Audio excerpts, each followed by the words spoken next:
Hey, welcome back. If you're just tuning in, this is Real Estate Chalk Talk. We're broadcasting from the Rack Shack Barbecue Studio here in the Twin Cities.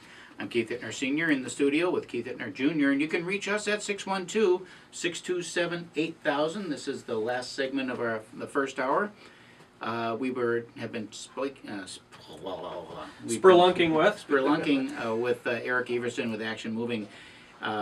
So when we went out to break, I had a couple of questions I wanted to ask you. One of the questions is, what was the most fun thing or most exciting thing that you moved this year?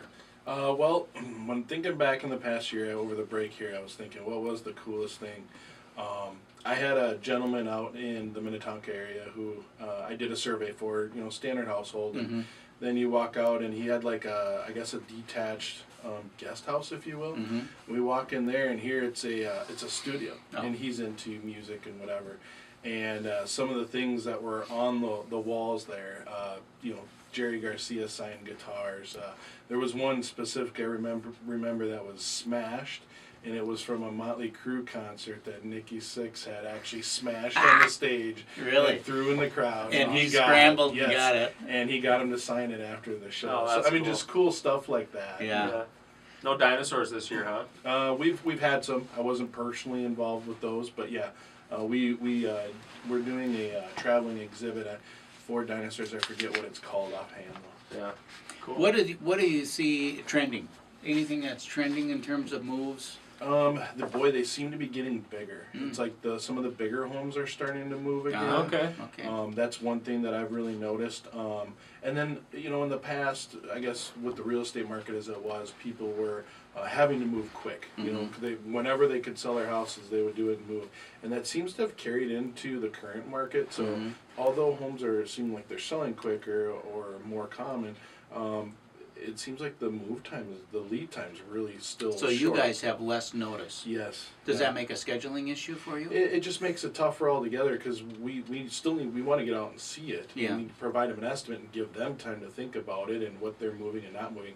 And I'm finding that more and more people are having less and less time to make those decisions, and they end up moving the whole thing, which in the end costs them more. Yeah, and that's what you just mentioned there. What sets you aside from some other moving companies that are out there is that you want to go and visit the property. You don't want to just provide a blind estimate online or over the phone. You want to go see what the project entails, right? Yes, absolutely. And the funny thing is with this time constraint that we're seeing, I'm seeing more and more people just wanting to just book it over the phone and don't bother coming out. And I keep trying to really steer them towards that's a bad idea. It's definitely better if we come out and see it.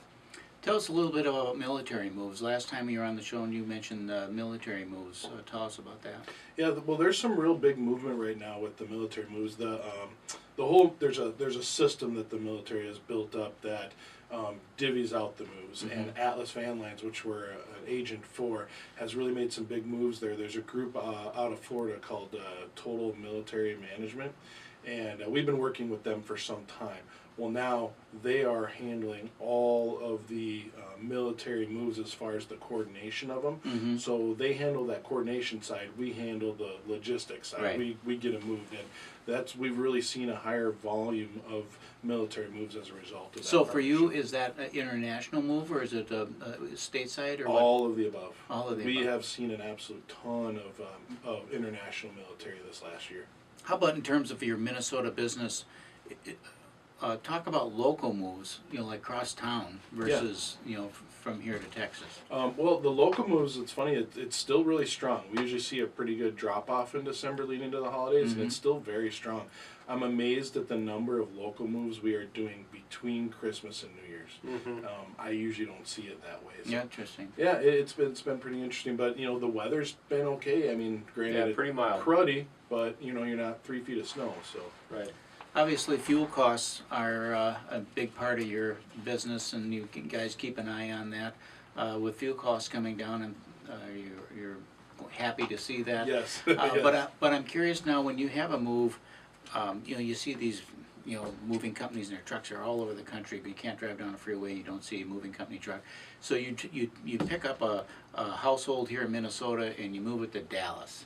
All right, now you got an empty truck in Dallas. what do you do with that? Just drive back empty, or what do you do? Nope, we will take a load back. Okay. I'm working with a customer coming from Texas to Minnesota right now. Okay. So, I mean, there's constant, we will handle moves from and to anywhere. But also, you know, we're Atlas agents, so we have another 600 U.S. agents that are doing the same thing. Mm-hmm. And all together, we have our dispatch system, which we can see those loads and make sure the drivers aren't driving around empty. Or stranded somewhere. Yeah. So sometimes they'll be in Dallas, say, and then they'll say, well, there's nothing here, but there is one over, you know, in the next state over. Drive over there and pick it up and bring it Right, back. Is that how it works? yeah. And you know, like for example, this time of year, you get near the holidays and Mhm. it slows down. I have a driver that's going to take a full truckload house a shipment down to Florida. Well, he's going to plan on spending time here in Minnesota for the Christmas, so he'll actually fly back, probably stay here for 2-3 weeks, and then fly back down there and then take a load. He'll just take a couple weeks off. And I understand that you do a lot of staging work for Santa in that, you know, to keep Santa from having to go all the way back to the North Pole. Sure. You'll maybe have presents staged around the country so Oh, that sure, make yeah, it more absolutely. convenient for Santa. And you have that nice central warehouse location as well, so you can just kind of bop back. All for the gifts toys. are wrapped though, so you can't tell it's They different are than the wrapped. Girl Scout cookies. When you get pallets of those, it's just like, how do you walk by that? Yeah. Give your contact information once more. Yeah, phone number 952-894-8888. Website is actionmoving.com. Action moving down. We love you guys, Eric. Thank you so Thank much you. for Thanks coming. for having me. Yep. Okay, so let's, you know, before you go, Eric, can you just stay for one more second? Sure. Because you had a question about that you were trying to ask actually during the break. Oh, And yeah. and I made you wait. Yeah, I had a friend last year who was part of our corporate relocation, and I was surprised to hear that when he was getting an estimate done, they did it in weight. Yes, And yes. he said it was weird. You know, at 44 years old, I can measure my universe in pounds right now. So he knew what How did they know? everything that he had weighed. And so, is that how you do quotes? Yeah. With interstate moves, most of our tariffs are based on weight and distance. The weight is kind of how we accumulate how much stuff you have, and the distance, of course, is the 2 zip codes that you're moving from. And that really gives you a sense of what you're doing with that specific shipment. So if I'm facing a move soon, I should sell my bowling ball collection. And that does impact it. You know, it isn't the be-all, end-all, but yeah, you know, if you're moving a pallet of bricks, it's definitely going to add some weight. Another thing that Eric was saying is that he's still busy, right? It's third week in December. We're going into the last week of the year, and he was talking about having those moves in between Christmas and in between New Year's. And Dean, you had mentioned an article off air of what was going on in our local real estate market, yeah? I did, yeah. I was scrolling through CNBC, and look at that. Minneapolis got, flyover country got a mention on CNBC as the Minneapolis market warms up due to the weather we've been having, and I think, Interesting. yeah, we're kind of riding this It's wave been of it's 40s. been extremely mild, right? This year we've had some rain, some thunder, even this past week. Little lightning storms Had going hail. on. We had some hail, so we had a crazy mix of weather. But just last week, I wrapped up 3 transactions myself during the week. It's a little bit unseasonably active out there.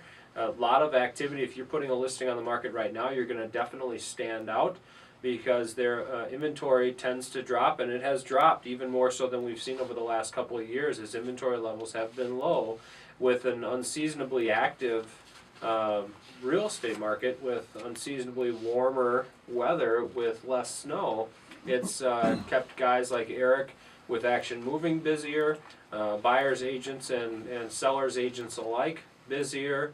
The mortgage professionals are staying busy all the way up till the end of the year.